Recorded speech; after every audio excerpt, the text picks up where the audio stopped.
कुछ दिनों से खांसी बहुत परेशान कर रही थी करुणा जी को। रात को ठीक से सो भी नहीं पाती। जब भी हल्की सी झपकी आए तो खांसी शुरू हो जाती। घर में सब थे, बेटा, बहू, पोता और पोती, लेकिन सब अपनी दुनिया में मस्त रहते। हर इतवार घूमना और बाहर खाना पीना। किसी को करुणा जी की कोई खास फिक्र होती ही नहीं थी। बेटे ने डॉक्टर को दिखा, दवाई दिलवाकर अपना फर्ज पूरा कर दिया था, लेकिन बुढ़ापे के रोग इतनी जल्दी जाते भी नहीं है। आज भी खांसी रुक नहीं रही थी। परेशान हो फ्लास्क में देखा तो गर्म पानी भी नहीं था।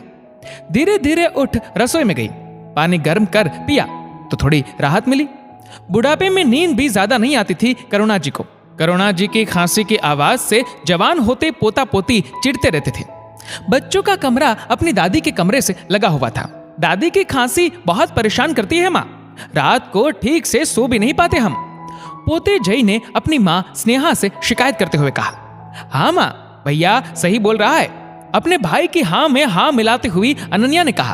अपने बच्चों की तकलीफ देख स्नेहा को अपनी सांस पे बहुत गुस्सा आ रहा था। इतना इलाज कराओ फिर भी दिन रात खांसते रहती है। अब तो डर ही लगता है कहीं बच्चों और हमें भी ये इन्फेक्शन ना हो जाए। आने दो शाम को रवि को, आज ही इनका कमरा पीछे स्टोर रूम में शिफ्ट कर देती हूँ, वहीं खांसते रहे रात भर। गुस्से से भुनभुनाती स्नेहा ने कामवाली को कह स्टोर रूम साफ करवा दिया और रवि का इंतजार करने लगी। शाम को जब रवि आया तो स्नेहा शुरू हो गई, दिन रात तुम्हारी माँ खांसते रहती है, मैं तो तंग हो गई हूँ। बच्चे रात को ठीक से सो भी नहीं पाते। दिमाग फ्रेश नहीं रहेगा तो पढ़ेंगे कैसे? विवेकहीन हो चुका रवि अपनी पत्नी की हाँ में हाँ मिलाता हुआ बोला, सही कह रही हो स्नेहा, बच्चों की पढ़ाई भी खराब होगी और सेहत भी। माँ ने तो अपनी जिंदगी जी ली है, बच्चों की तो पूरी जिंदगी पड़ी है। एक काम करो, पीछे का कमरा साफ करवा दो। रवि अपने बच्चों की सेहत का सोच बहुत चिंतित स्वर में बोला, मैंने साफ सफाई करवा दी है, आप तो बस माँ जी को बता देना, स्नेहा ने कहा। अपने कमरे में बैठी करुणा जी सुबह से सारी बातें सुन रही थी और अपने हृदय में मचे हाहाकार को रोक भी रही थी। इन सब के सामने एक बूंद आंसू भी अपनी आंखों से गिराना खुद का अपमान करने के बराबर था। थोड़ी देर बाद रवि आया अपनी माँ के कमरे में। वो, माँ, आपकी खांसी बहुत हो रही है आजकल, तो बच्चे ठीक से सो नहीं पा रहे। मैं सोच रहा था क्यों ना पीछे वाले कमरे में आप रह लो, वहां हवा भी अच्छी आती है और स्नेहा ने बहुत अच्छी सफाई करवा नई चादर भी डाल दी है।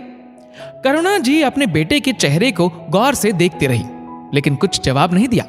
चुपचाप अपनी 2 साड़ियां और एक थैली हाथों में ले स्टोर रूम की तरफ चल दी। बाहर हॉल में सब बैठे थे, स्नेहा, जय और अनन्या। जय बेटा ये ले। जय के हाथों थैली पकड़ा करुणा जी ने कहा, क्या है इसमें दादी? जय ने पूछा। नई चादर है बेटा, जब तेरे माँ बाप बूढ़े हो जाए और रात रात भर खांसते रहे तो जाना तो उन्हें भी स्टोर रूम में ही होगा, बिल्कुल मेरी तरह। तब काम आएगी ये नई चादर। और बहू तू बिल्कुल चिंता मत करना, खिड़की से हवा भी बहुत अच्छी आती है, अभी रवि ने बताया। एक दिन बुढ़ापा तो सबको आना है, ये तो एक चक्र है, तो जाना तो तुझे और रवि को भी एक दिन उसी कमरे में होगा। इतना कह करुणा जी अपने नए कोने की तरफ बढ़ गई और हाथों में चादर और आंखों में आंसू लिए जय, अनन्या, स्नेहा और रवि ठगे से ताकते रह गए करुणा जी को। दोस्तों, इस वीडियो को लेकर आपकी क्या राय है नीचे कमेंट करके जरूर बताएगा। और अगर आपको वीडियो अच्छा लगा हो तो इस वीडियो को लाइक करेगा, शेयर करेगा ज्यादा से ज्यादा लोगों तक। और ऐसे ही और भी इंस्पिरेशनल वीडियोस के लिए सब्सक्राइब करें हमारे यूट्यूब चैनल को और फेसबुक पर फॉलो करें हमारे पेज को। धन्यवाद।